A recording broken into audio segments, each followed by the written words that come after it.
వినాయక చవితి పండుగ సందర్భంగా కావలి పాతూరు కృష్ణమందిరం వద్ద కృష్ణమందిర వ్యవస్థాపక అధ్యక్షుడు బొంతా శ్రీనివాస్ యాదవ్ ఆధ్వర్యంలో ఉచితంగా మట్టి వినాయక విగ్రహాలను పంపిణీ చేయడం జరిగింది. పర్యావరణాన్ని దృష్టిలో పెట్టుకుని మట్టి వినాయక విగ్రహాలను పంపిణీ చేయడం జరిగింది. పలువురు భక్తులు తరలి వచ్చి మట్టి వినాయక విగ్రహాలను తీసుకెళ్లడం జరిగింది.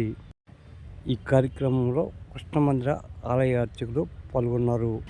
మట్టి వినాయక విగ్రహాలను అక్కడే తయారు చేయించి భక్తుల పంపిణీ చేయడం జరిగింది.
అరుణారా